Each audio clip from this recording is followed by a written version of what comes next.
Hello बच्चों, आज हम एक नया टॉपिक स्टार्ट करने जा रहे हैं दैट इज़ कॉल्ड लिमिट। तो सबसे पहले मैं आपको कुछ इंपॉर्टेंट चीज़ें बता दूं कि अगर आप ये टॉपिक समझना चाहते हैं तो अगर आपने अभी तक फंक्शन की वीडियोस नहीं देखी हैं तो सबसे पहले आप सभी वीडियोस देखें फंक्शन को अच्छे से समझ लें। क्योंकि देखिए इंपॉर्टेंट फैक्टर क्या है कि ये जो हम सेक्शन कर रहे हैं इसको बोलते हैं मैथमेटिक्स का सेक्शन दैट इज़ कैलकुलस।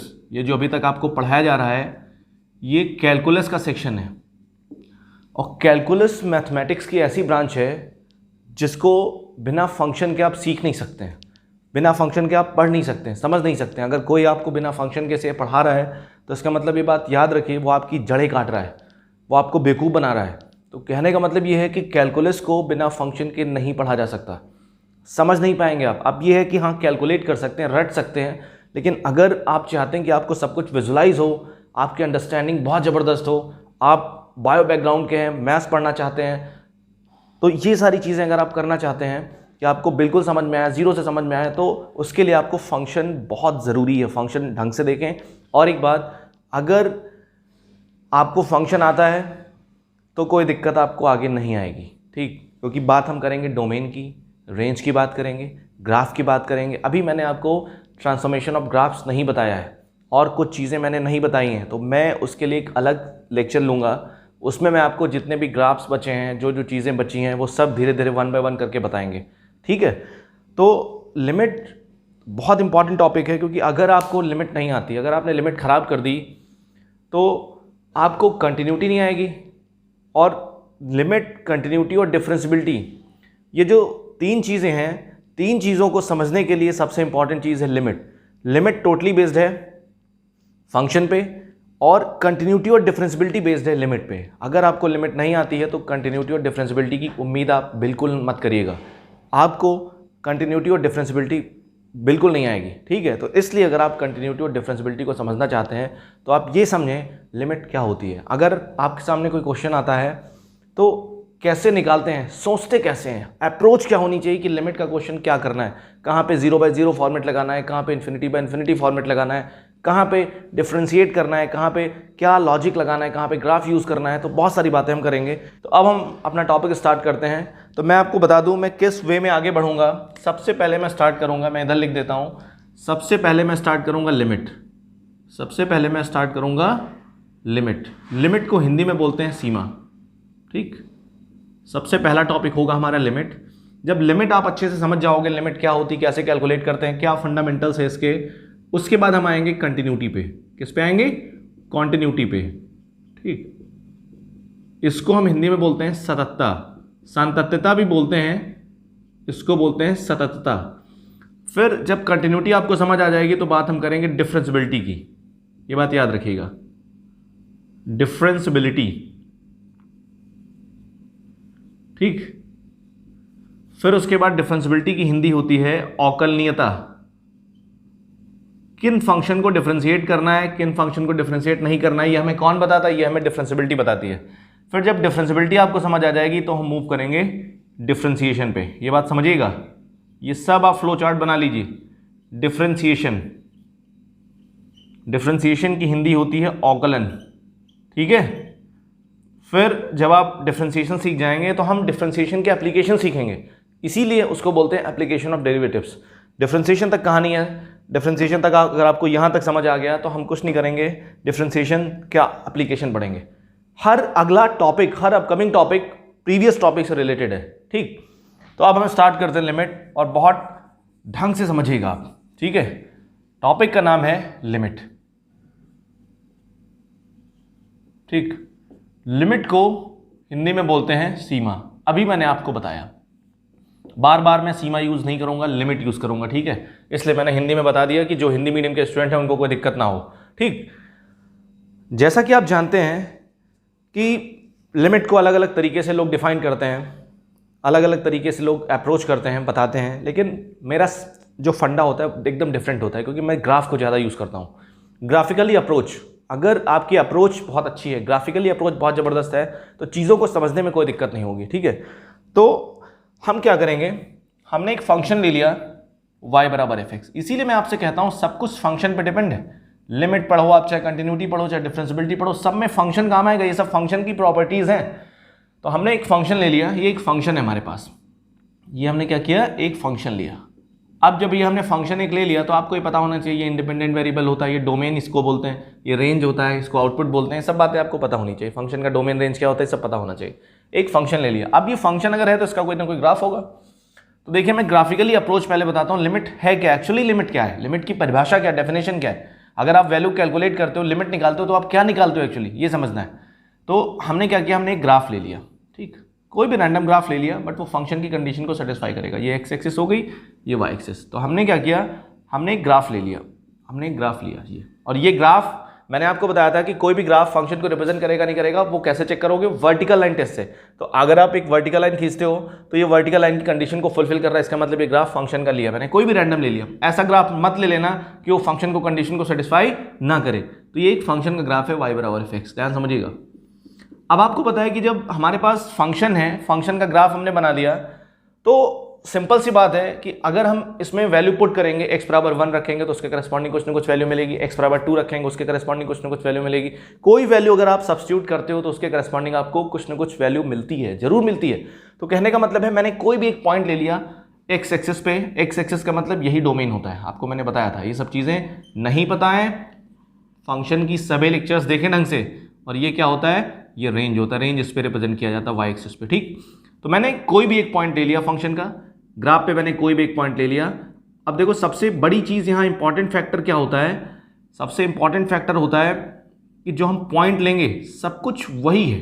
मैंने x एक्सिस पे एक पॉइंट ले लिया a, ग्राफ पे एक पॉइंट ले लिया। अब देखो ध्यान से, जो हम पॉइंट की बात कर रहे हैं, जिस पॉइंट की हम बात कर रहे हैं, कोई फंक्शन है, मान लो हम x बराबर a की बात कर रहे हैं, तो x बराबर a पर फंक्शन डिफाइंड हो सकता है, x बराबर a पर फंक्शन डिफाइंड नहीं भी हो सकता है। मैंने क्या बोला, जिस पॉइंट की हम बात कर रहे हैं, जिस पॉइंट पे लिमिट की हम बात कर रहे हैं, उस पॉइंट पे फंक्शन डिफाइंड हो भी सकता है और नहीं भी हो सकता है। लिमिट के लिए उस पॉइंट पे, जिस पॉइंट पे फंक्शन की स्टडी की जा रही है, फंक्शन का डिफाइंड होना कंपलसरी नहीं है। फंक्शन डिफाइंड हो भी सकता है और डिफाइंड नहीं भी हो सकता है, ठीक है।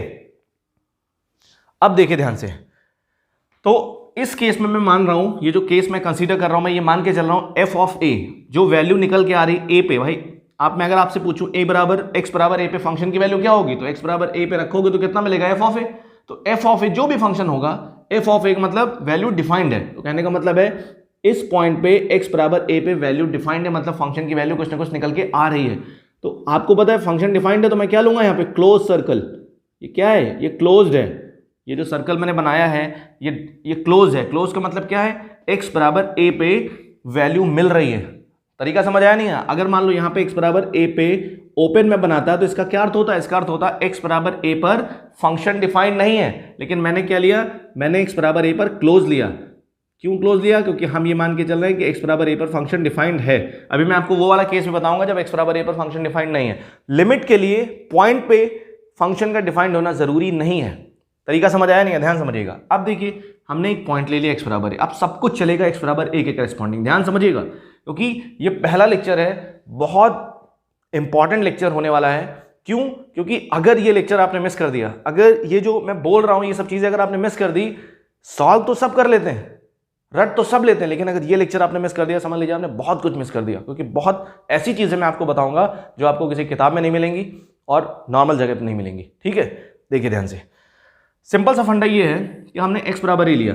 अब हम क्या कर रहे हैं, मान लिया सपोज करो, क्योंकि हमें पता है कि हमने यहाँ पे माना है कि f a डिफाइंड है। मैं ये क्या मान के चल रहा हूँ, मैं ये मान के चल रहा हूँ कि जो f ऑफ a है वो क्या है, डिफाइंड है। डिफाइंड का मतलब है f ऑफ x बराबर a पे वैल्यू मिल रही है, ठीक। अब देखो ध्यान से, तो वैल्यू मिल रही है तो कुछ ना कुछ वैल्यू मिल रही होगी ना, x बराबर a पे कुछ ना कुछ वैल्यू मिल रही होगी। तो मैंने मान लिया x बराबर a पर कोई ना कोई वैल्यू मिल रही है, उस वैल्यू का मैंने नाम दे दिया, कुछ भी नाम दे दिया। मान लो मैंने उस वैल्यू का नाम दे दिया L। कितनी वैल्यू मिल रही है, L मिल रही है, कुछ भी हो सकती है, 2 3 4 5 4, तो डिपेंड करता है फंक्शन क्या है। तो x बराबर a पे, ये मैं जनरल फंक्शन ले रहा हूं, कुछ भी हो सकता है फंक्शन, साइन हो सकता है, कॉस हो सकता है, लॉग हो सकता है, टेन हो सकता है, कुछ भी हो सकता है। तो सिंपल सी बात है, मैंने क्या किया, x बराबर a पर वैल्यू कितनी मिल रही है, L मिल रही है। x बराबर a पे वैल्यू L मिल रही है क्योंकि a पे फंक्शन डिफाइंड है, ये मैंने मान लिया इतना, ठीक। अब देखिए ध्यान से, अब लिमिट का मतलब क्या होता है, लिमिट का अर्थ क्या है, लिमिट में करते क्या है ये समझिए। तो हम क्या करेंगे, हम x बराबर ए के पहले बात करेंगे, ये बात समझिएगा, x बराबर a के अगल बगल बात करेंगे।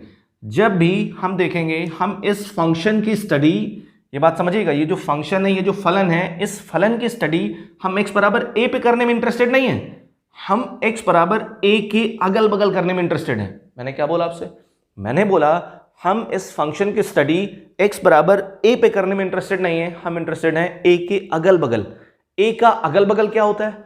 अब देखिए ध्यान से, a का अगल बगल, तो जैसे मान लो हमारे पास एक लाइन है, ये एक लाइन है, ये x एक्सिस एक लाइन है, सिंपल सी बात है। तो a हमारे पास एक कोई पॉइंट है, आपको पता है इस पॉइंट की तरफ आप दो तरीके से अप्रोच कर सकते हो। मैंने क्या बोला? इस पॉइंट की तरफ आप दो तरीके से आ सकते हो। एक तरीका है लेफ्ट हैंड साइड, दूसरा तरीका क्या है? Right hand side. इस पॉइंट की तरफ आप दो तरफ से मूव कर सकते हो, इधर से आप आ सकते हो या इधर से आ सकते हो। अब आप कहोगे सर हम इधर से भी तो आ सकते हैं, हम इधर से भी तो आ सकते हैं, हम इधर से भी तो आ सकते हैं। बिल्कुल नहीं आ सकते। क्यों? क्योंकि वहां पे ग्राफ ही नहीं है, वहां पे लाइन ही नहीं है। क्या आप, ये लाइन की मैं बात कर रहा हूं, ये लाइन में लाइन को छोड़ना नहीं है। अगर आप लाइन पे ही आओ तो इस पॉइंट की तरफ आप दो तरीके से आ सकते हो। आपके पास सिर्फ और सिर्फ दो ही रास्ते हैं। पहला रास्ता क्या है? लेफ्ट की तरफ से आप आ सकते हो, दूसरा रास्ता क्या है? राइट की तरफ से आ सकते हो। तो कहने का मतलब ये है कि ये जो पॉइंट है हमारे पास, या तो आप इधर से मूव करोगे इसकी तरफ, या आप क्या करोगे? राइट की तरफ से मूव करोगे, या आप लेफ्ट की तरफ से मूव करोगे, या आप किधर से मूव करोगे? राइट की तरफ से मूव करोगे। ध्यान से समझिएगा, बहुत जबरदस्त है। अब समझिए, हम इंटरेस्टेड किसमें हैं? ए के अगल बगल में, ए के नेबरहुड को। अगल बगल की हिंदी इंग्लिश होती है नेबरहुड। क्या होती है? नेबरहुड। समझिए बात को। अब देखिए ध्यान से, तो हम क्या कर रहे हैं, हमने एक कोई पॉइंट मान लिया, तो हमने क्या किया, हमने एक क्वांटिटी मानी, हमने कोई भी क्वांटिटी मान ली, कोई भी धनात्मक क्वांटिटी मान ली, h मानी हमने, h माना, h एक धनात्मक संख्या है, h क्या है? एक धनात्मक संख्या है, पॉजिटिव नंबर है, लेकिन h क्या है? बहुत छोटा है, h is very small, h is very very small, h बहुत छोटी धनात्मक संख्या है, जैसे 0.001। बात समझ आई नहीं है? कुछ भी हो सकती है धनात्मक संख्या का मतलब क्या? 0.001 लिया मैंने, आप 0.0001 ले लो। एक धनात्मक संख्या, एक पॉजिटिव नंबर है, बहुत छोटा है, ये हमने डिफाइन किया। तो अगर आप किसी संख्या में से कुछ घटाते हो, जैसे 2 में से आपने h घटा दिया, 2 में से कोई भी धनात्मक संख्या आपने घटा दी, तो वो जो नंबर आएगा वो क्या आएगा? 2 से बड़ा आएगा, 2 से छोटा आएगा? आप बताइए। 2 से छोटा आएगा। अगर 2 में से आपने कुछ भी घटा दिया, कितना भी छोटा नंबर हो, घटा दिया, तो वो जो संख्या आएगी वो 2 से छोटी आएगी। 2 में अगर आपने कुछ जोड़ दिया तो वो जो संख्या आएगी वो 2 से बड़ी आएगी। ध्यान समझिएगा, मैं पॉजिटिव संख्या नंबर की बात कर रहा हूँ कि पॉजिटिव नंबर जोड़ने या पॉजिटिव नंबर घटाने की बात कर रहा हूँ। ध्यान समझिएगा। तो हमने क्या किया, a में से क्या किया? h घटा दिया, क्योंकि हम इंटरेस्टेड हैं a के अगल बगल में, a के नेबरहुड में इंटरेस्टेड हैं। तो हमने क्या किया, a में से कुछ घटा दिया, a में से कुछ घटा दिया, तो ये जो पॉइंट मिलेगा, ये क्या मिलेगा? ये मिलेगा a माइनस एच। ये वाला पॉइंट क्या मिलेगा? ये वाला पॉइंट मिलेगा a प्लस एच। तरीका समझ आया नहीं है? ध्यान समझिएगा, ध्यान से समझिएगा, बहुत इंपॉर्टेंट है। अब हमने क्या किया, ये जो a से पहले पॉइंट होगा वो क्या होगा? a minus H. a में हमने कुछ जोड़ दिया, क्योंकि h एक धनात्मक संख्या, तो a में जब कुछ जोड़ोगे तो क्या आएगा? a प्लस एच आएगा। तरीका समझ आया नहीं है? हम इंटरेस्टेड किसमें हैं? एक वर्ड होता है नेबरहुड, ये बात समझिए, नेबरहुड। जैसे ब्रदरहुड होता है ना, वैसे नेबरहुड। नेबरहुड को शॉर्ट फॉर्म में क्या लिखते हैं? इसका तो शॉर्ट फॉर्म होता है एनबीडी, ये बात समझिएगा। नेबरहुड का शॉर्ट फॉर्म होता है एनबीडी, ठीक है। नेबरहुड की हिंदी होती है अगल बगल। क्या होता है?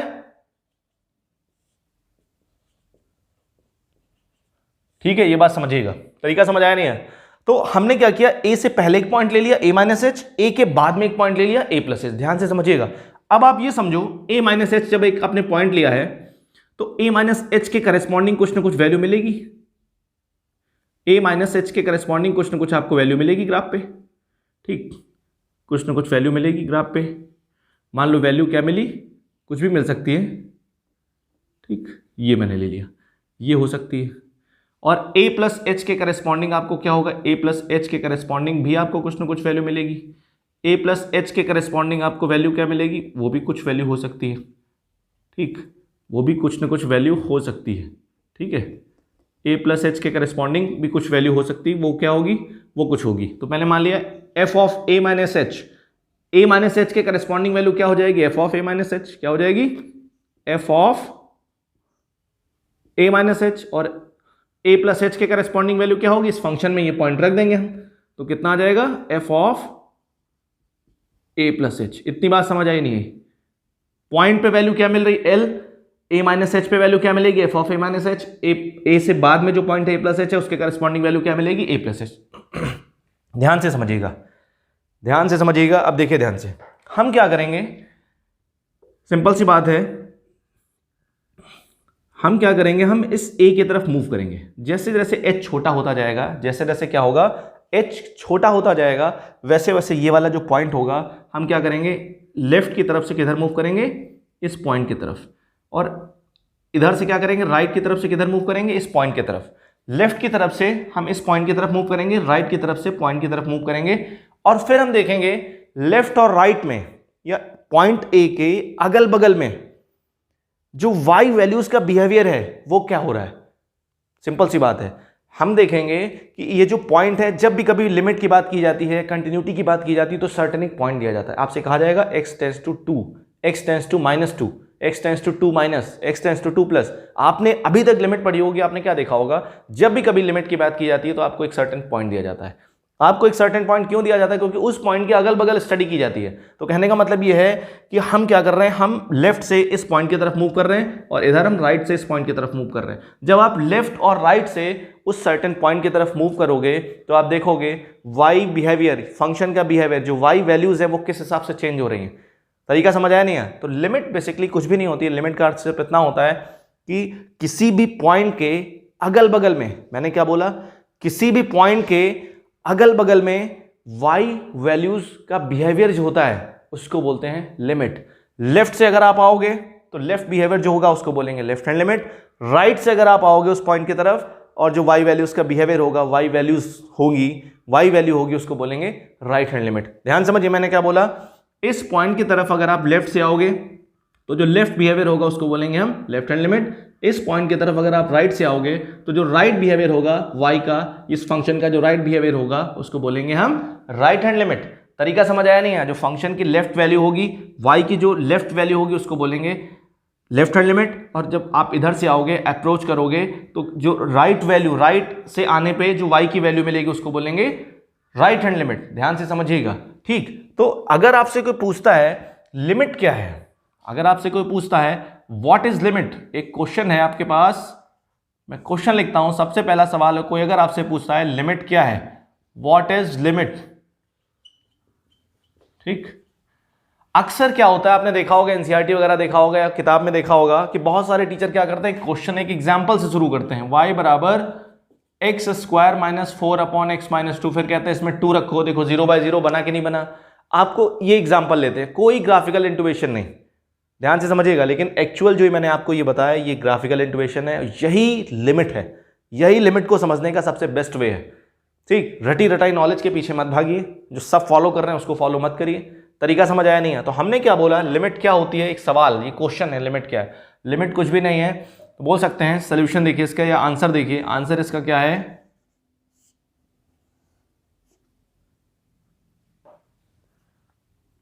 इसका आंसर क्या है, टू स्टडी द, या ऐसे नहीं, इसको ऐसे बोलिए, बिहेवियर ऑफ वाई वैल्यूज,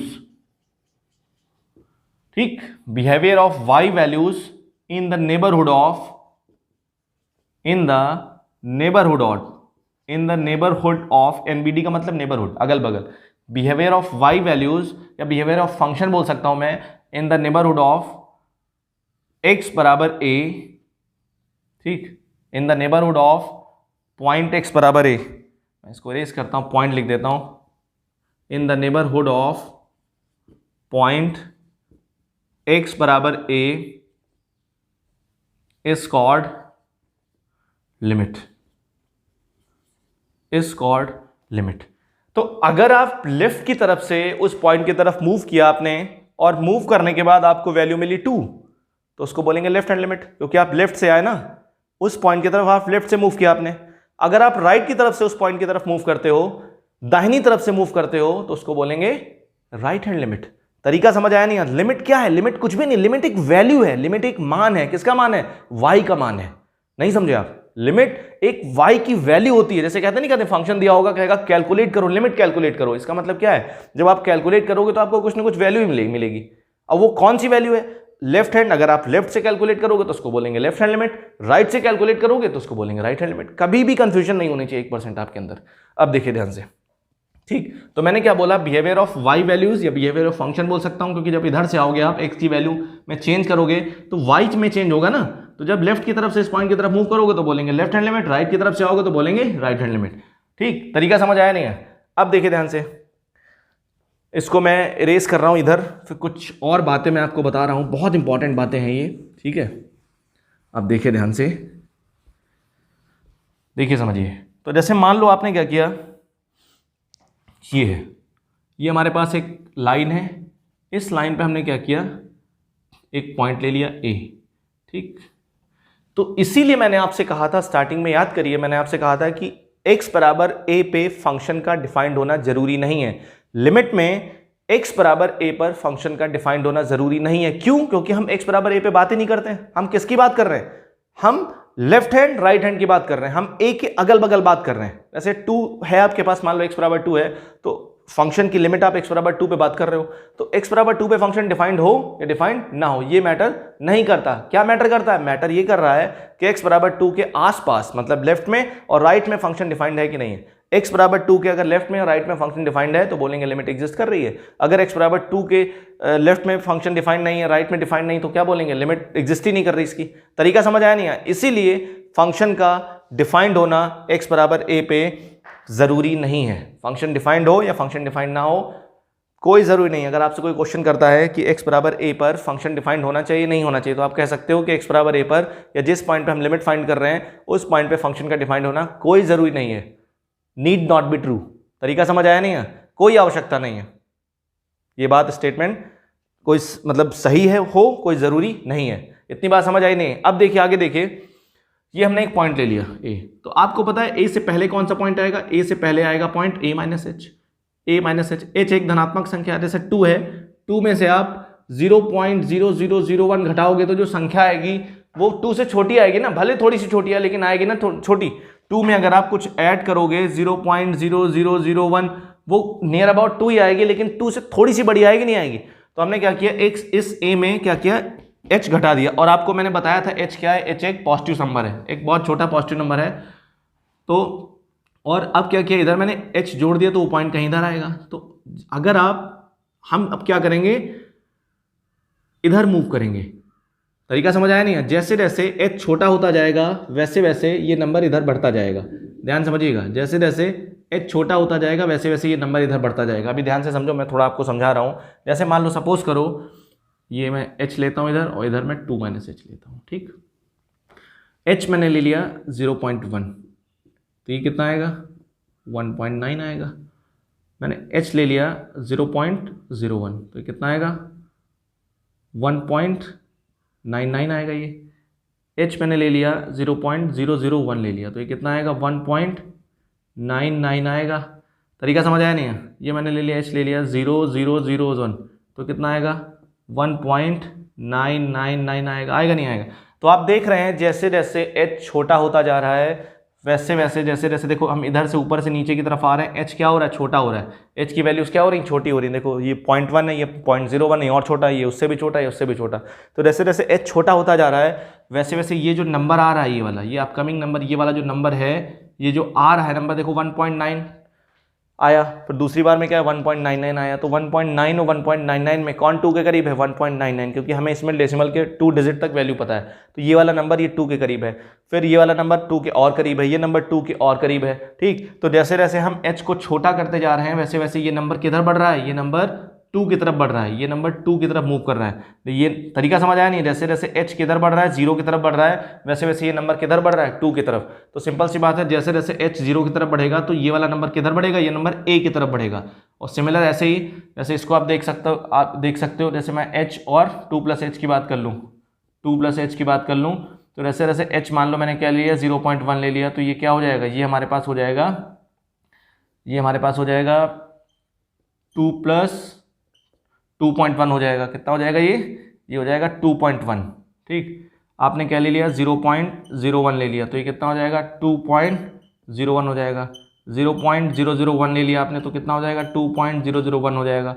0.0001 आपने ले लिया तो कितना हो जाएगा 2.001 हो जाएगा। तो कहने का मतलब है देखो जैसे जैसे आप h किधर मूव कर रहा है, 0 की तरफ मूव कर रहा है, वैसे ये पॉइंट देखो किधर मूव कर रहा है, ये पॉइंट 2 की तरफ मूव कर रहा है। देखो 2.1 और 2.01 में 2 के करीब कौन है, ये वाला पॉइंट। 2.01 और 2.001 में कौन करीब है, ये वाला पॉइंट। जैसे आप नीचे की तरफ आ रहे हो वैसे वैसे ये पॉइंट क्या है, ये पॉइंट 2 की तरफ 2 के और करीब आ रहा है। तो मैं कह रहा हूँ यहाँ से मेरा कहने का सिर्फ इतना मतलब है कि जैसे जैसे h 0 की तरफ मूव करेगा वैसे ये पॉइंट a की तरफ मूव करेगा। इतनी बात समझ आई नहीं आई? करेक्ट। तो देखिए ध्यान से, अब ये जो मैंने कहानी लिखी है इसको आप ढंग से लिख लीजिए, अच्छे से लिख लीजिए, नोट्स बनाइए। नोट्स आप बहुत ईमानदारी के साथ बनाइए, सब कुछ लिखिए, ठीक है। इतना आप लिखिए, फिर उसके बाद मैं इसे रेज करता हूँ, ठीक है। अब हम आगे प्रोसीड करते हैं, ठीक है। तो मैंने आपको ये बताया कि अगर हम इस पॉइंट की तरफ, हम ए पे बात कर रहे हैं, जो भी मेन पॉइंट है वो क्या है, ए है। At x is equals to a, सबसे इंपॉर्टेंट पॉइंट क्या है, ए है। तो हम ए के लेफ्ट में बात कर रहे हैं और ए की तरफ राइट से आ रहे हैं, ठीक। तो देखो सिंपल सी बात है, यहां पे अगर आप x बराबर ए की तरफ लेफ्ट से मूव करोगे, किधर से मूव करोगे, लेफ्ट से, ठीक। अगर आप x बराबर a की तरफ राइट से मूव करोगे, तो अगर आप लेफ्ट से मूव करोगे उसको बोलेंगे लेफ्ट बिहेवियर, लेफ्ट वैल्यू, ठीक। लेफ्ट बिहेवियर बोल सकते हो, ठीक, लेफ्ट बिहेवियर। और अगर आप राइट से मूव करोगे तो उसको बोलेंगे राइट बिहेवियर, राइट बिहेवियर, ठीक। तरीका समझ आया नहीं है? तो अगर आप पॉइंट की तरफ लेफ्ट से मूव करते हो तो उसको बोलते हैं लेफ्ट बिहेवियर, और अगर पॉइंट की तरफ आप राइट से मूव करते हो उसको बोलते हैं राइट बिहेवियर। तो लेफ्ट बिहेवियर जो होता है इसी को हम बोलते हैं लेफ्ट हैंड लिमिट। क्या बोलते हैं, लेफ्ट बिहेवियर को बोलते हैं लेफ्ट हैंड लिमिट। अगर हम लेफ्ट की तरफ से मूव करेंगे तो उसको बोलते हैं लेफ्ट हैंड लिमिट। क्या बोलेंगे उसको, लेफ्ट हैंड लिमिट। इसी को शॉर्ट फॉर्म में बोलते हैं LHL, ठीक। अगर आप राइट से मूव करते हो उस पॉइंट की तरफ उसको क्या बोलेंगे, उसको बोलेंगे राइट हैंड लिमिट। क्या बोलेंगे, राइट हैंड लिमिट। इसी को शॉर्ट फॉर्म में क्या बोलते हैं, RHL। तरीका समझ आया नहीं है? तो अगर आपसे कोई बात कर रहा है RHL की तो अंडरस्टूड है, आप समझ जाओगे हम राइट की तरफ से हमने मूव किया होगा। अगर कोई बात कर रहा है लेफ्ट हैंड लिमिट की, लेफ्ट हैंड लिमिट का मतलब क्या है, उसने लेफ्ट की तरफ से मूव किया होगा। और RHL और LHL जो होता है ये बेसिकली क्या है, ये तो y की वैल्यूज है ना। जब हम लेफ्ट की तरफ से हमने मूव किया, हमने देखा y की वैल्यू हमें 2 मिली। जब हमने पॉइंट की तरफ मूव किया, किधर से, लेफ्ट की तरफ से, तो जो y की वैल्यू मिली मान लो 2 मिली, उसको बोल दिया मैंने लेफ्ट हैंड लिमिट कितनी आ गई, 2 आ गई। अगर आपने राइट की तरफ से मूव किया पॉइंट की तरफ और वैल्यू आपके पास 3 आ गई, तो उसको क्या बोल दिया हमने, राइट हैंड लिमिट की वैल्यू कितनी आ गई, 3 आ गई। तो right hand limit, left hand limit basically ये क्या है, ये तो y की वैल्यूज हैं। क्या है, y की वैल्यूज हैं। इसीलिए मैंने आपसे कहा था कि किसी भी पॉइंट के फंक्शन पर आप हो, फंक्शन पे आप मान लीजिए फंक्शन पे आप चल रहे हो, फंक्शन के ग्राफ पे आप मूव कर रहे हो, तो किसी भी पॉइंट के अगल बगल में y का जो मान होता है ना, जस्ट अगल बगल में, तरीका समझ आया नहीं है? किसी भी फंक्शन के पॉइंट पर उसके अगल बगल में जो y के बिहेवियर होते हैं, y की वैल्यूज होती हैं, उन्हीं को बोलते हैं, क्या बोलते हैं, उनको बोलते हैं लिमिट्स। क्या बोलते हैं, लिमिट बोलते हैं, ठीक। Left value left hand limit, right value right hand limit. Limit का मतलब ही यही होता है, अगल बगल में वैल्यू निकालना। तरीका समझ आया नहीं है? करेक्ट।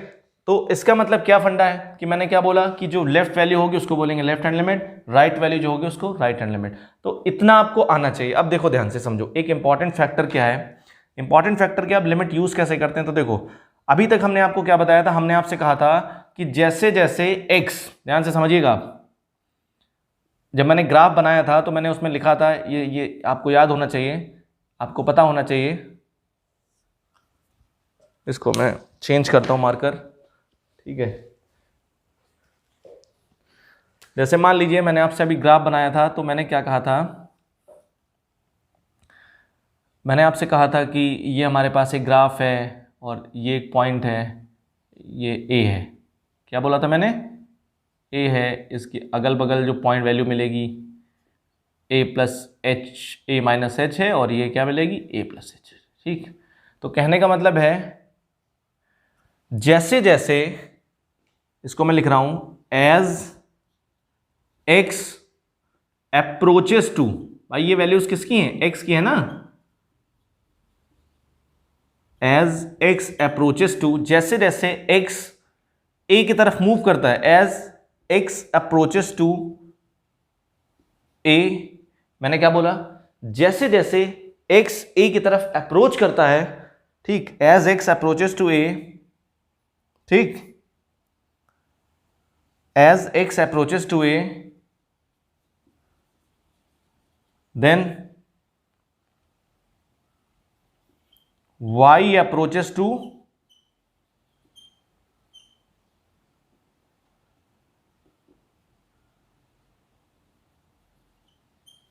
L, जैसे जैसे ये पॉइंट इधर मूव करेगा, ऐसे करके मूव करता चला आएगा, ये इधर से इधर आएगा, तो वैसे वैसे क्या होगा, इस पॉइंट पे जो वैल्यू होगी और इस पॉइंट पे जो वैल्यू होगी, इस पॉइंट पे वैल्यू आ रही थी ये, और इस पॉइंट पे वैल्यू आ रही थी ये, तो जैसे जैसे ये पॉइंट इधर आएगा तो ये वाली वैल्यू किधर मूव करेगी, ऊपर की तरफ, एल की तरफ मूव करेगी ना, और जैसे पॉइंट ये इधर आएगा तो ये वाली वैल्यू किधर मूव करेगी, एल की तरफ मूव करेगी।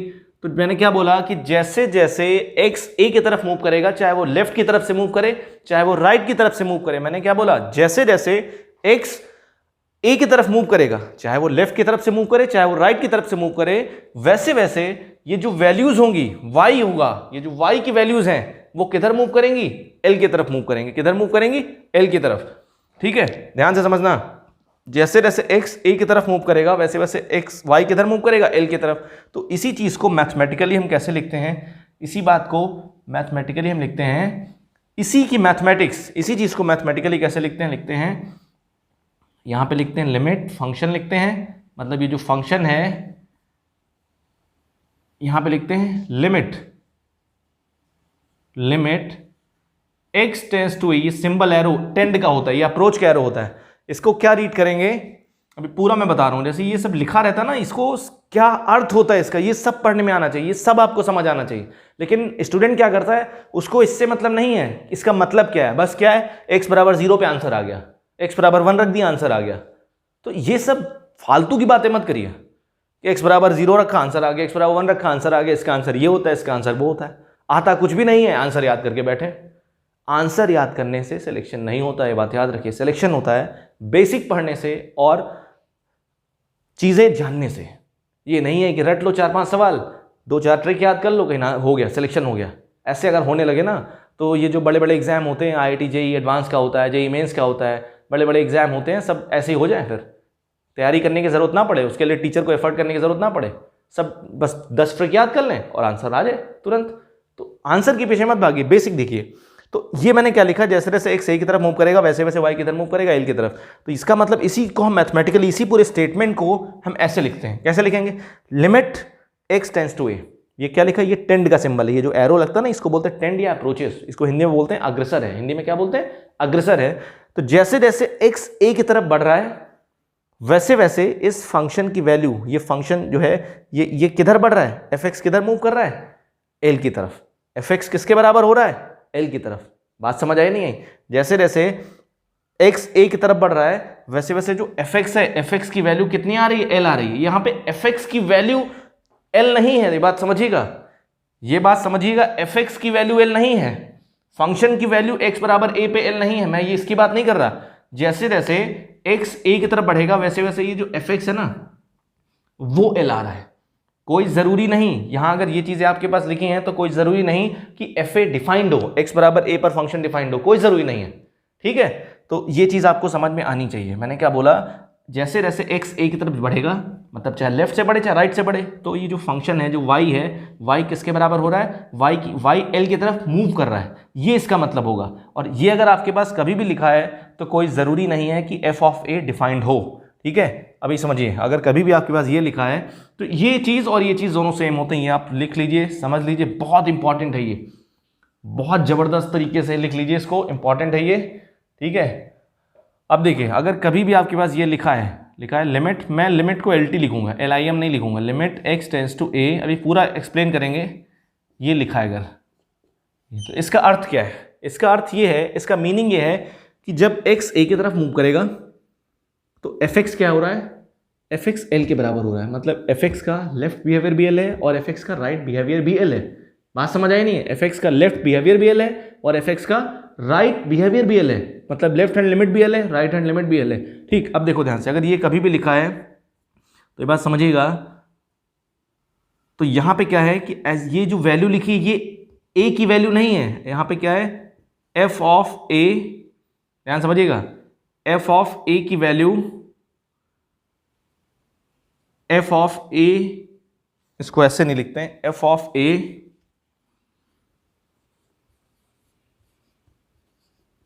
डिफाइन हो सकता है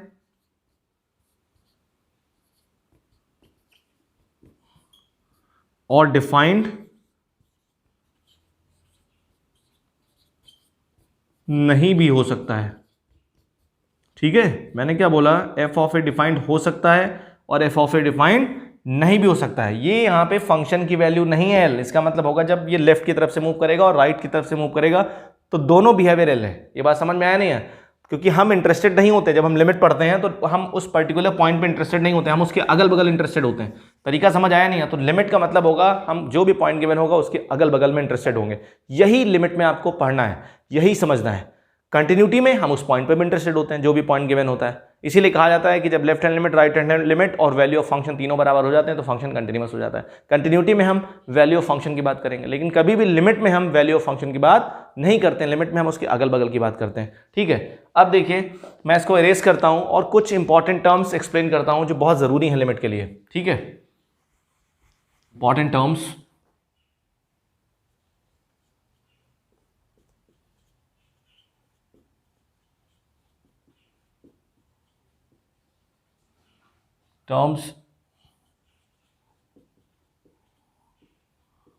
related to limit.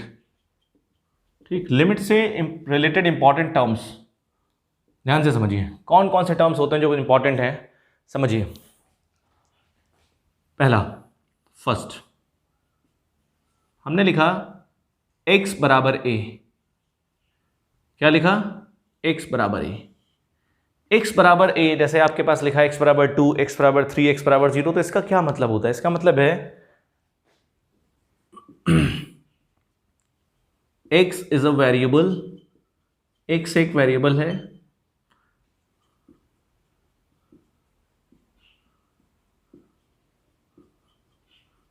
Which is equal to a। ठीक है, x एक वेरिएबल है जो a के बराबर है। बात समझ आई नहीं है? x एक वेरिएबल है जो x बराबर a को होल्ड करता है, a के बराबर है। ठीक, तरीका समझ आया नहीं है? अब देखिए ध्यान से, मैंने क्या लिखा, ये लिखा x टेंस टू a, ये सिंबल लिखा, ध्यान से देखना, x ये एरो लगाया, ये एरो होता है टेंस का होता है, किसका होता है, टेंस का होता है। तो इसको क्या पढ़ेंगे, x is a variable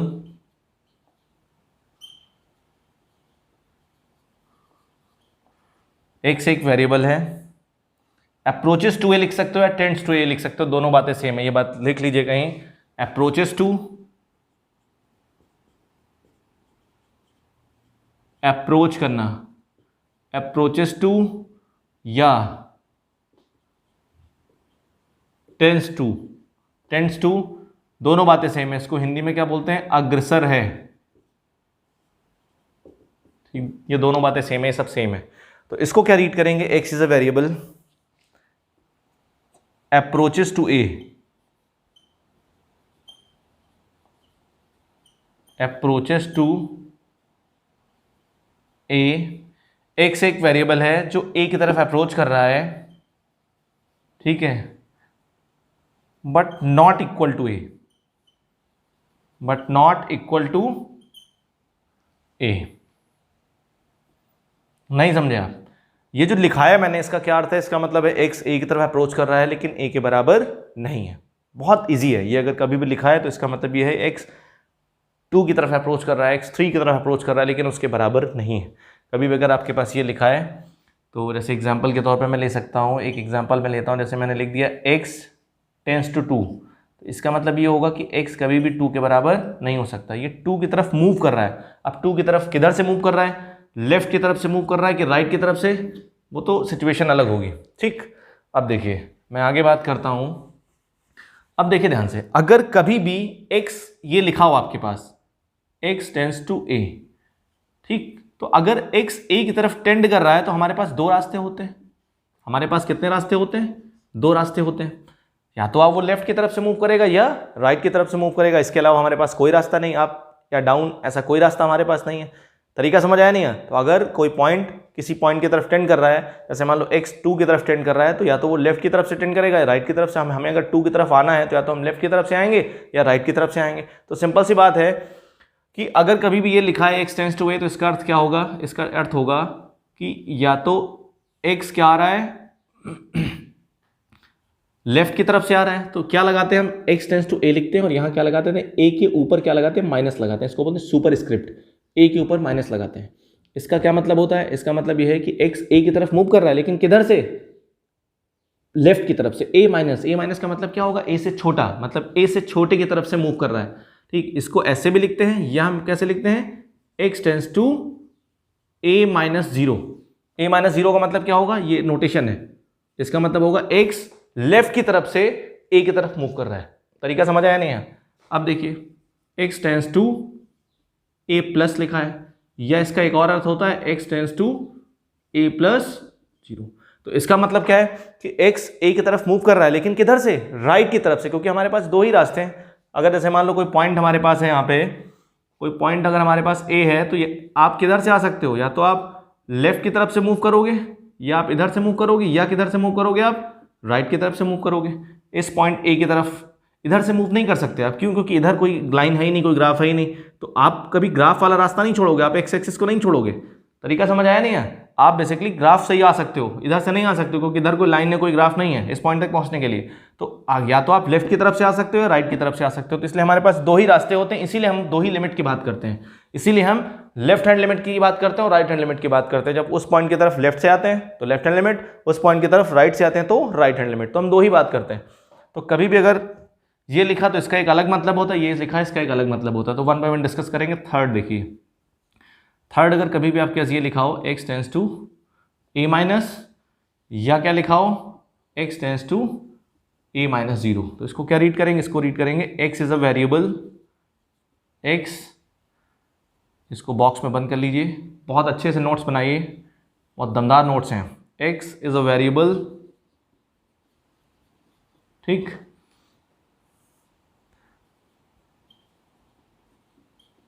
tends to a, या इसको ऐसे लिख सकते हो x इज अ वेरिएबल, ठीक है,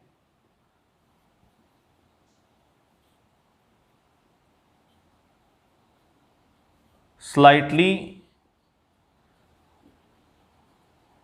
x एक वेरिएबल है, x is a variable slightly less than a, ठीक है,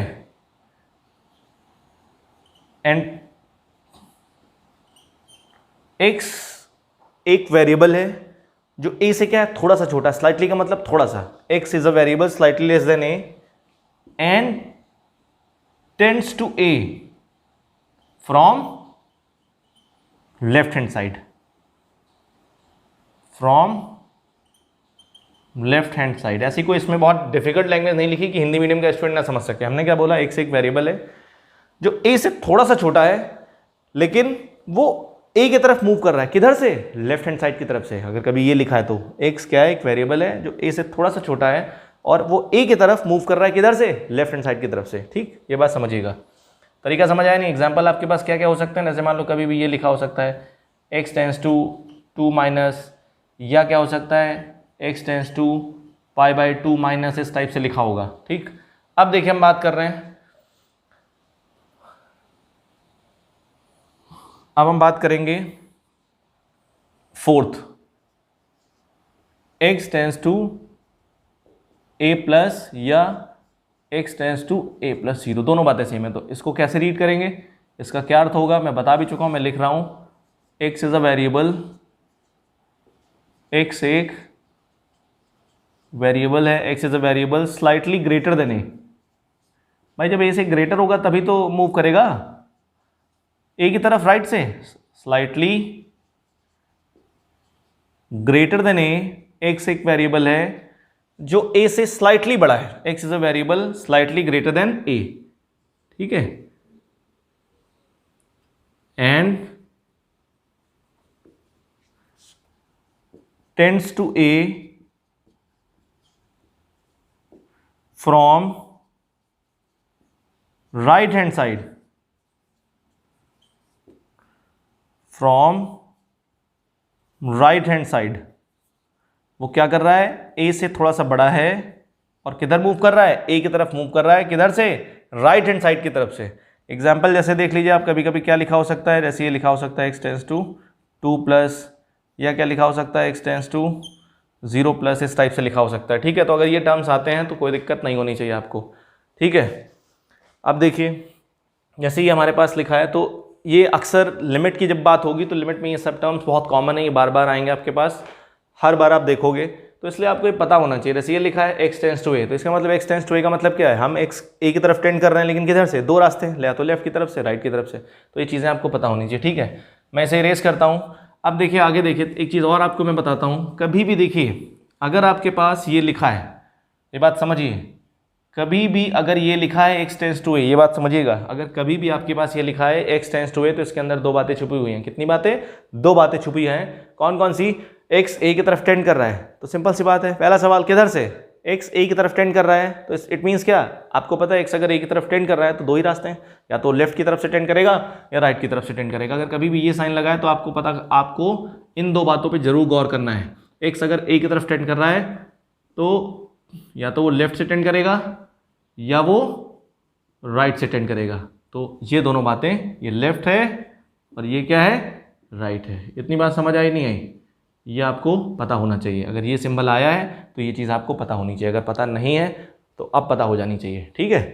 अब देखिए इसको मैं इरेज करता हूँ, ठीक है। बहुत अच्छे से नोट्स बनाइए, क्योंकि नोट्स स्टूडेंट की के लिए सब कुछ होते हैं, ठीक है। नोट्स अगर आपके प्रॉपर नहीं, आपने इधर उधर लिख रखा है तो सब बेकार हो जाएगा, ठीक। अब देखिए हम बात करते हैं बेसिकली लिमिट की बात करते हैं कि left hand limit, right hand limit कैसे लिखना है, आपको क्या तरीका है लिखने का, ठीक। अब देखिए समझिए, और कौन कौन से बेसिकली फैक्टर्स हैं ये सब जानना है आपको, और ये लेक्चर बहुत इंपॉर्टेंट है। अगर आपने फंक्शन की वीडियोस नहीं देखी हैं तो पहले फंक्शन की सभी वीडियोस देखें, और अभी तक अगर आपने टेलीग्राम ग्रुप को ज्वाइन नहीं किया है तो ज्वाइन कर लीजिए, क्योंकि बहुत इंपॉर्टेंट है। जो भी अपडेट होगा, जो भी चीज़ें होंगी, सब आपको मिलती रहेंगी, ठीक। अब देखिए ध्यान से, अब हम बात करते हैं लेफ्ट हैंड लिमिट और राइट हैंड लिमिट कैसे लिखनी है, ठीक। अब देखिए ध्यान से, हम बात करते हैं लेफ्ट हैंड लिमिट की, लिमिट कैसे लिखनी है, लेफ्ट हैंड लिमिट। पहले हम लेफ्ट हैंड लिमिट की बात करते हैं। तो देखो ध्यान से, हमने क्या किया था, हमारे पास एक सर्टेन पॉइंट था ए, ठीक। हम इस पॉइंट की तरफ मूव कर रहे थे, इधर से आ रहे थे, यूँ लेफ्ट से आ रहे थे, ठीक। लेफ्ट में क्या था, ए माइनस एच, और हम इधर से आ रहे थे तो क्या था, इस पॉइंट की तरफ, तो ये क्या था, ए प्लस एच था, ठीक। हम लेफ्ट से आएंगे तो उसको बोलेंगे लेफ्ट हैंड लिमिट, जो वाई वैल्यू मिलेगी। जब राइट से आएंगे तो जो वाई वैल्यू मिलेगी उसको बोलेंगे राइट हैंड लिमिट, ठीक। तो क्या है, और आपके पास एक ग्राफ होगा कोई ना कोई, तो सिंपल सी बात है, लेफ्ट हैंड लिमिट का मतलब क्या होता है, जब भी कभी हम लेफ्ट हैंड लिमिट की बात करेंगे,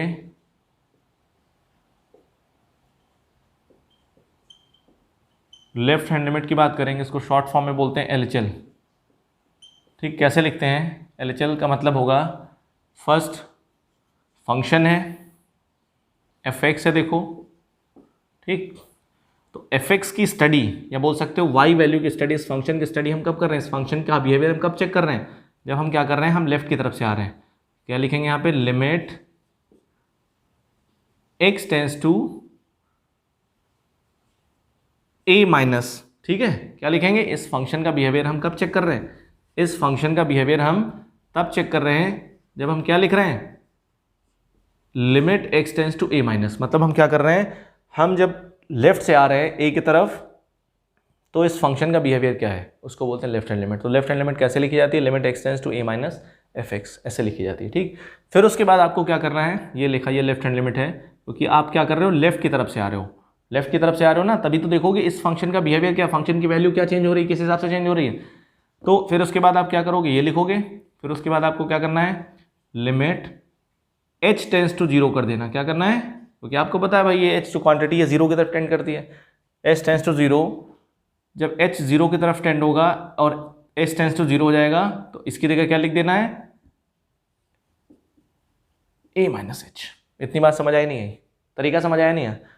इस स्टेप के बाद ये स्टेप करना है, x tends to a minus, ठीक। फिर उसके अगले स्टेप में आपने क्या किया, h टेंड्स टू 0 कर दिया। जैसे जैसे h क्या होगा 0 की तरफ टेंड करेगा, वैसे वैसे ये क्वांटिटी किधर टेंड करेगी, ये क्वांटिटी a की तरफ टेंड करेगी, a की तरफ टेंड करेगी ये वाली क्वांटिटी। तो आपको ये लिमिट लेफ्ट हैंड लिमिट ऐसे लिखनी।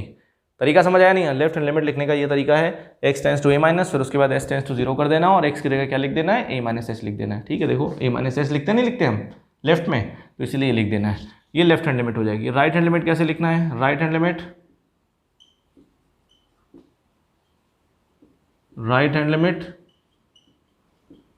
का मतलब RHL कैसे लिखना है, RHL लिखना है limit x tends to, RHL का मतलब क्या है, a प्लस एफ एक्स। जब हम राइट की तरफ से आ रहे हैं तो फंक्शन का बिहेवियर क्या है, फिर क्या करेंगे, सिमिलर प्रोसेस कर देंगे, s टेंड्स टू 0 कर देंगे और x की जगह क्या लिख देंगे, a प्लस एच। इतनी बात समझ आई नहीं कहीं? ये लेफ्ट हैंड लिमिट और राइट हैंड लिमिट लिखने का तरीका है। अब देखिए सबसे इंपॉर्टेंट फैक्टर क्या होता है, मैं इसको इरेज कर रहा हूँ। ये सबसे इंपॉर्टेंट फैक्टर ये होता है कि अगर कभी भी लेफ्ट हैंड लिमिट और राइट हैंड लिमिट बराबर हो जाती हैं, हमने क्या बोला, जब आप उस पॉइंट की तरफ लेफ्ट से आओगे तो उसको बोलेंगे लेफ्ट हैंड लिमिट, y की वैल्यू क्या होगी, जब आप उस पॉइंट की तरफ राइट से आओगे तो उसको बोलेंगे राइट हैंड लिमिट। तरीका समझ आया नहीं है? तो अगर लेफ्ट बिहेवियर y का या लेफ्ट वैल्यू y की, भाई आप क्या करोगे, जब आप ये कैलकुलेट करोगे आपको क्या मिलेगी, आपको एक वैल्यू ही तो मिलेगी y की, वैल्यू मिलेगी y की। जब आप इधर से आओगे राइट से आओगे तब भी आपको एक वैल्यू मिलेगी। अगर ये दोनों वैल्यूज, लेफ्ट से आओगे तो लेफ्ट वैल्यू, राइट से आओगे राइट वैल्यू, अगर ये दोनों वैल्यूज बराबर हो जाती हैं तो हम बोलते हैं फंक्शन की लिमिट एग्जिस्ट कर रही है। अगर लेफ्ट हैंड लिमिट और राइट हैंड लिमिट बराबर हो जाती हैं तो बोलेंगे फंक्शन की लिमिट एग्जिस्ट कर रही है। अगर बराबर नहीं है, लेफ्ट हैंड लिमिट कुछ और आ रही है, राइट हैंड लिमिट कुछ और आ रही है, तो बोलेंगे फंक्शन की लिमिट एग्जिस्ट नहीं कर रही है। तरीका समझ आया नहीं है? अब देखिए ध्यान से, तो क्या बोलेंगे, एग्जिस्टेंस ऑफ लिमिट। ठीक, यहां पे एक अगला आर्टिकल है, existence of limit, existence of limit. ठीक, लिमिट एग्जिस्ट कब करती है, तो जैसे मान लो हमारे पास एक फंक्शन है y बराबर एफ एक्स है और हम इसके कौन से पॉइंट पे बात कर रहे हैं, एट x बराबर a पे बात कर रहे हैं। ठीक, तो अगर क्या है, लेफ्ट हैंड लिमिट बराबर राइट हैंड लिमिट है, इफ लेफ्ट हैंड लिमिट किसके बराबर है, राइट हैंड लिमिट के बराबर है, यदि ये हो जाता है, और बराबर होने का मतलब ये नहीं इन्फिनिटी बराबर इन्फिनिटी, बराबर होने का मतलब क्या है, फाइनाइट है। अगर left hand limit right hand limit के बराबर है तो हम क्या बोलेंगे, then implies that limit exist,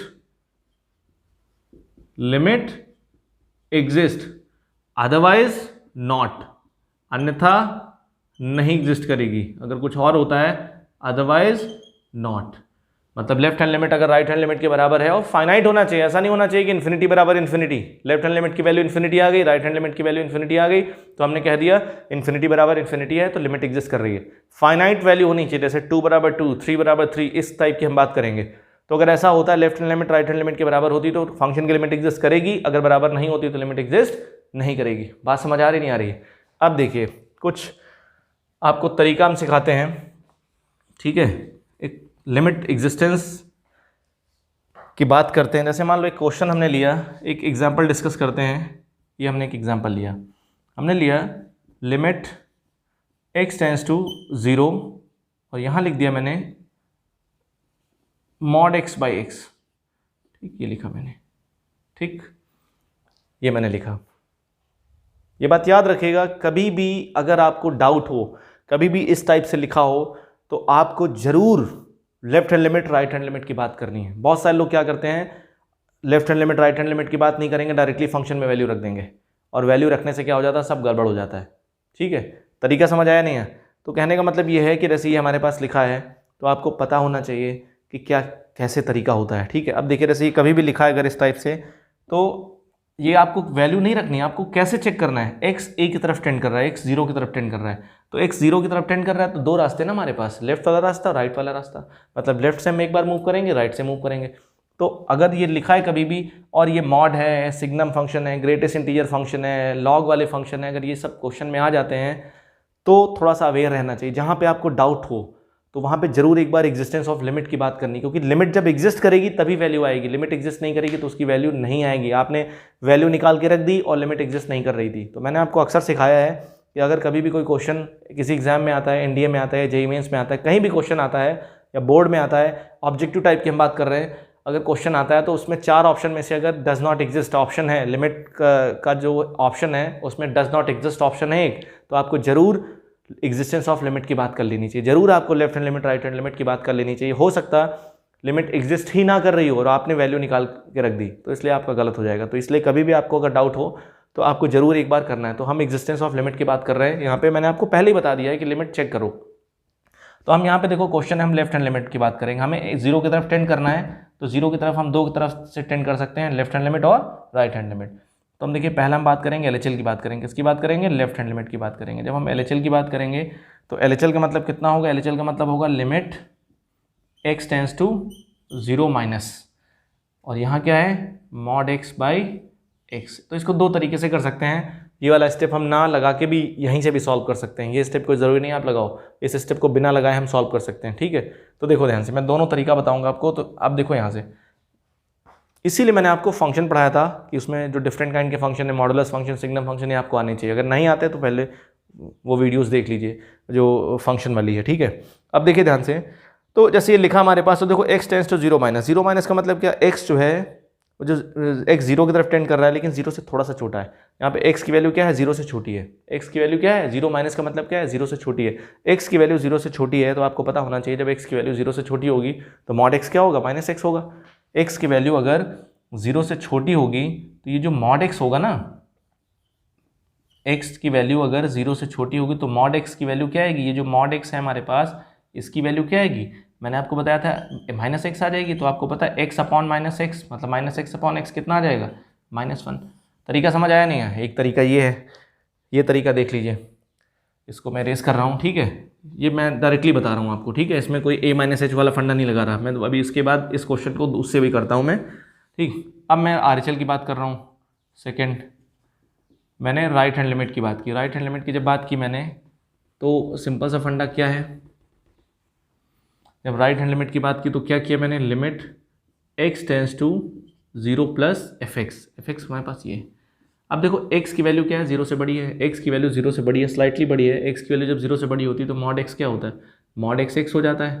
तो नीचे क्या बचेगा, x अपॉन x, तो कैंसिल होकर कितना आ जाएगा, 1 आ जाएगा। तो देखिए यहाँ से लेफ्ट हैंड लिमिट की वैल्यू कितनी आ रही है, -1 आ रही है, और राइट हैंड लिमिट की वैल्यू क्या आ रही है, 1 आ रही है। तो यहाँ से आ रहा है कि लेफ्ट हैंड लिमिट किसके बराबर नहीं है, राइट हैंड लिमिट के बराबर नहीं है। तो इसका मतलब बोल देंगे limit does not exist, limit does not exist, DNE, ठीक है। अब देखो इस क्वेश्चन को मैं अगर वैसे करूँ a माइनस एच का यूज़ करके, तो हमने क्या किया, लेफ्ट हैंड लिमिट निकाला, ठीक। लेफ्ट हैंड लिमिट कैसे करते थे, x tends to 0 minus mod x upon x। फिर अगले स्टेप में क्या करेंगे बताओ, h टेंस टू 0 कर देंगे, और x की जगह पे क्या लिखेंगे, a माइनस एच। a कितना है, 0 ना, 0 पे सब कुछ हो रहा है ना, तो यहाँ पे क्या लिख देंगे, 0 minus H upon 0 minus H. तो कितना आ जाएगा, लिमिट h टेंस टू 0, आपको पता है ये आएगा माइनस एच, और माइनस एच का मॉड कितना होता है, h आ जाएगा, और नीचे कितना रहेगा, माइनस एच। तो ये कैंसिल होकर कितना आ जाएगा, -1 आ जाएगा। कितना आ जाएगा, -1 आ जाएगा, ठीक। तो लेफ्ट हैंड लिमिट कितनी आ गई, -1। जब राइट हैंड लिमिट निकालेंगे, देखो राइट हैंड लिमिट में कितना हो जाएगा, limit x tends to 0 plus mod x upon x।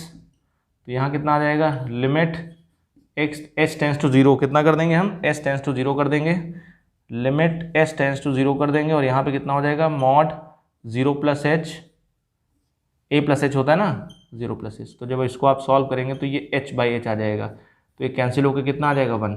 तो देखिए लेफ्ट हैंड लिमिट -1 आ गया, राइट हैंड लिमिट 1 आ गया, तो यहाँ से बराबर नहीं, लिमिट एग्जिस्ट नहीं करेगी। तो देखिए आप ऐसे करो चाहे ऐसे करो, दोनों रास्ते सही हैं, ये आपके ऊपर डिपेंड करता है। जब आपके पास मेथड होते हैं, आपको सब कुछ पता होता है तो मेथड आप चुनते हो, ठीक है। लेकिन जब आपको कुछ नहीं पता होता है तो आप जुगाड़ लगाते हो, ठीक, आप ट्रिक लगाते हो कि कहीं से आंसर आ जाए, ठीक है। तो इसलिए आंसर की बात मत करिए, यहाँ पे बेसिक की बात करिए, ठीक है। आप इसे नोट करिए, फिर मैं रेस करता हूँ। हमारे पास क्वेश्चन है check the existence of limit, existence of limit. ठीक, हमें लिमिट की एग्जिस्टेंस की बात करनी है। इसमें देखिए पहला है सवाल लिखा लिमिट एक्स टेंस टू 1, ये ग्रेटेस्ट इंटीजर फंक्शन लिखा है, ये हमें इसकी एग्जिस्टेंस की बात करनी है कि इसकी लिमिट एग्जिस्ट करेगी कि नहीं करेगी। दूसरा लिखिए limit x tends to 0 sine of, मैं लिख देता हूँ यहाँ पे मॉड एक्स। ठीक, इसकी बात कर रहा हूँ थर्ड। ठीक, मैं थर्ड की बात कर रहा हूँ limit x tends to 1 upon mod x. मैं फोर्थ की बात कर रहा हूँ limit x tends to 2 fractional part of function. ठीक है, ये लिखा है करेक्ट। इसीलिए मैं कहता हूँ ये फंक्शन बहुत इंपॉर्टेंट है। अगर ये सब नहीं आपको आता है तो पढ़ लीजिए अच्छे से, मौका है आपके पास, एक बहुत बेस्ट आपके पास अपॉर्चुनिटी है। ठीक है, अब देखिए पहला सोल्यूशन नंबर 1। देखिए सोल्यूशन 1 की बात करते हैं, बहुत आपको बेसिक से पढ़ाऊँगा। ठीक, सोल्यूशन 1 की बात करते हैं तो देखिए सोल्यूशन 1 में क्या कह रहा है, लिमिट एक्स टेंस टू 1, हमें इनकी लिमिट एग्जिस्टेंस की बात करनी है। और वैसे भी कभी भी ये सब फैक्टर्स आ जाएंगे, जो आपको स्पेशल फंक्शन पढ़ाए गए थे ये इन्वॉल्व अगर हो जाते हैं तो आपको जरूर एक बार एग्जिस्टेंस ऑफ लिमिट की बात करनी है। अगर आप कंपटीशन की तैयारी कर रहे हैं किसी, तो सिंपल सी बात है, आपको ऑप्शन के हिसाब से चलना है। अगर ऑप्शन में डज नॉट एग्जिस्ट ऑप्शन है तो आपको जरूर चेक करना चाहिए, अगर ऑप्शन नहीं है तो आपको सॉल्व करना है। ठीक है, तो ये लिखा हमारे पास। तो हम बात करेंगे लेफ्ट हैंड लिमिट की बात करते हैं। किसकी बात करते हैं, लेफ्ट हैंड लिमिट की बात करेंगे। जब हम लेफ्ट हैंड लिमिट की बात करेंगे तो क्या आएगा बताइए, एक्स की वैल्यू क्या है, 1 से छोटी है, एक्स टेंस टू 1 माइनस ये। तो आप बताओ जब एक्स की वैल्यू 1 से छोटी होगी तो 1 से छोटे का ग्रेटेस्ट इंटीजर क्या होता है, 1 से छोटे का होता है 0, तो 0 आ गया। तरीका समझ आया नहीं यहाँ, ध्यान से देखिएगा, बहुत सारे लोग डाउट में आ जाएंगे। एक्स की वैल्यू 1 से छोटी, 1 माइनस का मतलब क्या, 1 से छोटी, 1 प्लस का मतलब क्या, 1 से बड़ी। तो 1 माइनस का मतलब क्या होता है, 1 से छोटी। तो x की वैल्यू यहाँ पे कोई भी 1 से छोटी वैल्यू रखो, इसमें इस वाले बॉक्स में कोई भी वैल्यू 1 से छोटी रखो, 0.1, 0.2, 0.3, 0.9, 0.98, 0.99 कुछ भी रखो, तो उसका इंटीग्रल पार्ट कितना आएगा, 0 ही तो आएगा। RHL का मतलब क्या होगा, x की वैल्यू क्या है, राइट से हम आएंगे ना, तो मतलब 1 से बड़ी है, 1 पे ही सब कुछ हो रहा है।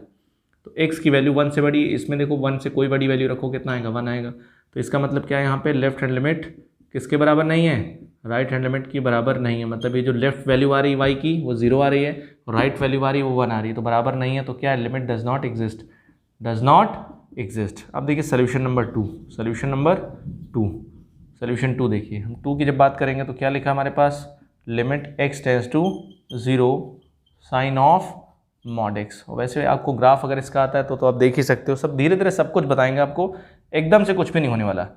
अब देखिए हम बात करते हैं लेफ्ट हैंड लिमिट की। किसकी बात करते हैं, लेफ्ट हैंड लिमिट की। वही तरीका, एक ही तरीका, left hand limit, limit x tends to 0 minus. अब यहाँ पे एक सवाल उठता है, सर यहाँ पे मैंने 1 माइनस क्यों नहीं किया, 2 माइनस क्यों नहीं किया, क्योंकि 0 पे बात हो रही थी। ठीक है, इसलिए मैंने यहाँ पे 0 माइनस किया। अगर यहाँ पे 2 होता तो हम 2 माइनस करते, अगर 3 होता तो हम 3 माइनस करते। ठीक है, 0 माइनस किया, लेफ्ट हैंड लिमिट की बात कर रहे हैं ना, तो मतलब 0 से छोटे की बात कर रहे हैं, इसीलिए 0 माइनस किया। तो ये हो जाएगा साइन ऑफ मॉड एक्स। ठीक, तो देखो x की वैल्यू 0 से छोटी है ना, तो मॉड x की जगह क्या लिख पाएंगे, x की वैल्यू अगर 0 से छोटी होती है तो मॉड x क्या होता है, माइनस एक्स होता है, सिंपल सी बात है। तो यहाँ पे कितना आ जाएगा, limit x tends to 0 minus, और x की वैल्यू 0 से छोटी है, तो आपको पता है x की वैल्यू अगर 0 से छोटी होती है तो मॉड x क्या कैसे खुलता है, माइनस एक्स हो जाएगा। तो यहाँ से हो जाएगा हमारे पास साइन ऑफ माइनस एक्स। अब आपको पता है ये वैल्यू इसमें रखना होता है, इतना लगाने के बाद ये वैल्यू रखना होता है। जब वैल्यू इसमें रखेंगे हम तो साइन ऑफ माइनस कॉमन ले लो चाहे, क्योंकि साइन ऑफ माइनस थीटा क्या होता है, माइनस साइन थीटा होता है। ये चाहे वैल्यू रख दो, बाद में कॉमन लो। तो जब वैल्यू इसमें 0 रख दोगे, आप क्या रखोगे, 0 रखोगे तो साइन 0 आएगा। साइन 0 की वैल्यू कितनी होती है, 0 होती है। ठीक है, अब देखिए आगे देखिए ध्यान से जब हम राइट हैंड लिमिट की बात करेंगे तो राइट हैंड लिमिट कितना है, limit x tends to 0 plus. ठीक, तो ये है साइन ऑफ मॉड एक्स। तो सिंपल सी बात है, x की वैल्यू क्या है, 0 से बड़ी है। x की वैल्यू अगर 0 से बड़ी होती है तो जो मॉड होता है वो कैसे खुलता है, पॉजिटिव खुलता है, तो यहाँ पे x आ जाएगा। इसमें अगर 0 रखेंगे तो साइन 0 आ जाएगा। वैल्यू रखने के बाद लिमिट हट जाती है, कितना आएगा, साइन 0, तो 0 हो जाएगा। अगर आप वेरिएबल ये जो होता है यहाँ पे उसकी वैल्यू रख देते हो तो लिमिट हट जाती है। ठीक है, तो इसका मतलब देखो left hand limit right hand limit के क्या आ गई, बराबर आ गई, लेफ्ट हैंड लिमिट बराबर राइट हैंड लिमिट किसके बराबर है, 0 के बराबर है। तो लिमिट एग्जिस्ट, लिमिट क्या कर रही है, एग्जिस्ट कर रही है। ठीक है, अब देखिए हम बात करेंगे थर्ड की, बात करेंगे सोल्यूशन थर्ड। ठीक, सोल्यूशन थर्ड क्या कह रहा है, सोल्यूशन थर्ड हमारे पास है लिमिट x टेंस टू 1 और यहाँ लिखा है ग्रेटेस्ट इंटीजर और नीचे क्या लिखा है, नीचे मॉड x लिखा है। ठीक है, मॉड x लिखा है। तो हम लेफ्ट हैंड लिमिट की बात करेंगे, लेफ्ट हैंड लिमिट की जब बात करेंगे तो 1 है ना सब कुछ, तो 1 से छोटे के लिए limit x tends to 1 minus, आपको पता है कि जब x की वैल्यू 1 से छोटी होगी, x की वैल्यू 1 से छोटी होगी तो ये क्या रहेगा, ये तो 0 हो जाएगा, ये 0 आ जाएगा। और मॉड x क्या है, 1 से छोटी हो चाहे 1 से बड़ी हो तो ये तो 0 से हमेशा बड़ा रहेगा। 1 से छोटे होने का मतलब क्या है, 0 से तो बड़ा होगा ना ये, तो ये तो x रहेगा। तरीका समझ आया नहीं, तो फाइनली कितना आ जाएगा, 0 आ जाएगा। तरीका समझ आया नहीं है, कोई दिक्कत इसमें? तो भाई क्योंकि देखो कोई वैल्यू अगर 1 से छोटी है तो वो 0 से तो बड़ी होगी ना। 1 से छोटे होने का मतलब, 1 से छोटा का मतलब क्या, स्लाइटली छोटे की हम बात करते हैं, तो 1 से छोटे होने का मतलब क्या है, वो 0 से तो बड़ा होगा ना, तो ये x आ जाएगा। तो 0 अपॉन x, मतलब न्यूमरेटर अगर 0 हो गया तो सब कुछ 0 आ जाएगा। ठीक है, अब हम राइट हैंड लिमिट की बात करते हैं। राइट हैंड लिमिट की बात करेंगे तो limit x tends to 1 plus, ये आ जाएगा यहाँ से मॉड x। तो देखो ध्यान से, x की वैल्यू क्या है, 1 से बड़ी है, 1 से बड़े का ग्रेटेस्ट इंटीजर क्या होता है, 1 होता है, और ये क्वांटिटी भी 1 आ जाएगी, तो कितना आ जाएगा, 1 आ जाएगा। तो राइट हैंड लिमिट 1 आ रही, लेफ्ट हैंड लिमिट, तो इसका मतलब क्या, लेफ्ट हैंड लिमिट किसके बराबर नहीं है, राइट हैंड लिमिट के बराबर नहीं है। तो जब बराबर नहीं है तो बोल सकते हैं does not exist, limit exist नहीं करेगी। इतनी बात समझ आई नहीं आई? और ये जो फोर्थ क्वेश्चन है ये आपके लिए SW है, ये आपका SW है। इस सवाल को करिए और टेलीग्राम ग्रुप पे क्या करिए, करके अपना सोल्यूशन भेजिए। ठीक है, ये क्वेश्चन आपके लिए है, ये आपको करना है, आपको ट्राई करना है, ईमानदारी के साथ ट्राई करना है। लेफ्ट हैंड लिमिट लिखना है, राइट हैंड लिमिट लिखना है। कंसेप्ट की बात करिए, अगर आप लिमिट में फंसते हो, अगर आपको लिमिट नहीं आती है तो आप फंसते लिमिट में नहीं हो, लिमिट आपको सब कुछ आ रही है, कारण कहाँ है, आपको ग्रेटेस्ट इंटीजर फंक्शन नहीं आ रहा, आपको सिग्नम फंक्शन नहीं आ रहा, आपको फ्रैक्शनल पार्ट ऑफ फंक्शन नहीं आ रहा है। अगर आप लिमिट में फंस रहे हो, इसका मतलब ये है पहले जाके फंक्शन के सभी लेक्चर्स अच्छे से देखो, फंक्शन को समझो आप कि भाई ग्रेटेस्ट इंटीजर, मॉडुलस, इनकी सबकी वर्किंग क्या है, कैसे ओपन होते हैं। तो स्टूडेंट को पिछला टॉपिक नहीं आता है और वो अगले में स्टक होता है और उसको लगता है कि चीज़ें डिफिकल्ट हैं, चीज़ें बहुत आसान है। इसलिए अगर आपने कुछ भी नहीं देखा, आप अगर रैंडम 20 से देख रहे हो तो 20 से मत देखिए, सबसे पहले जाइए सेट देखिए, फिर रिलेशन, देन फंक्शन, फिर उसके बाद आइए लिमिट पे। 100% आपको सब कुछ समझ आएगा। ठीक है, तो आज की क्लास को यहीं रोकता हूँ मैं। ठीक है, नेक्स्ट लेक्चर में मैं आपसे मिलता हूँ सेम एनर्जी के साथ। तब तक के लिए थैंक यू।